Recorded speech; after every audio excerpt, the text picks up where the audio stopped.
चला मित्रांनो, आपण करूया पोहे. आपण पहिल्यांदा पोहे करण्यापूर्वी आपण पोहे धुण्यासाठी 2 ग्लास पाणी घेऊया.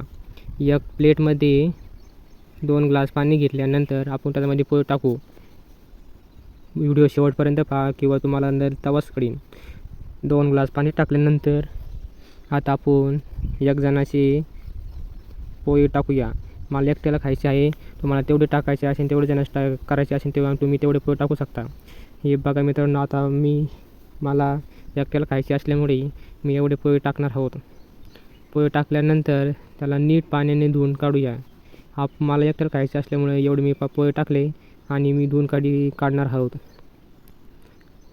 मित्रांनो, रेसिपी आवडली तर लाईक करा, सबस्क्राईब करा, शेअर करा, कारण की तुमच्या मित्राला बी रेसिपी आवडेल आणि पोहे करेन. हे बघा मित्रांनो, त्याला पाणी गाळून चाळणीमध्ये टाकूया. त्यानंतर आपण थोडाफार कांदा टाकू, कारण की त्याला चव येईल. कांदा मस्त कापून घेऊया, कारण की त्याला आहे ना गोड पण लागतं आणि पोहे पण जादा होतात. नंतर आपण आता कढई ठेवूया सगळीवर. हे बघा मित्रांनो, थोडंफार तेल टाकायचं. तेल टाकल्यानंतर कढईमध्ये तेल टाकल्यानंतर आपण त्याच्यामध्ये मिरकूट, शेंगदाणे, जिरे तळून घेऊया. तळून घेतल्यानंतर आपण प्लेटमध्ये काढून घेऊ. हे बघा कांदा, इकडं पोहे. त्याला मित्रांनो गॅस थोडा कमी करू आणि त्याच्यामध्ये शेंगदाणे टाकू. शेंगदाणे तळून झाल्यानंतर थोडेफार शेंगदाणे टाकायचे आणि हलवायला काही घ्यायचं.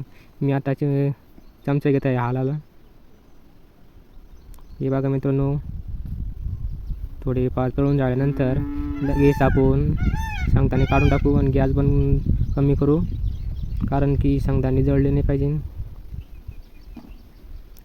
त्यानंतर पोहे टाकू. पोहेनंतर वरून शेंगदाणे, त्याला चांगलं भाजून घेऊ पोह्याला. त्याच्यानंतर वरून नंतर मिरकूट टाकून आपल्याला थोडाफार आपण बटाटे टाकू शकता. त्यानंतर मिरकूट टाकून आपलं पोहे तयार झालेलं आहे. पोहेनं आपण प्लेटमध्ये काढूया आणि मस्त खाऊया. Bye bye.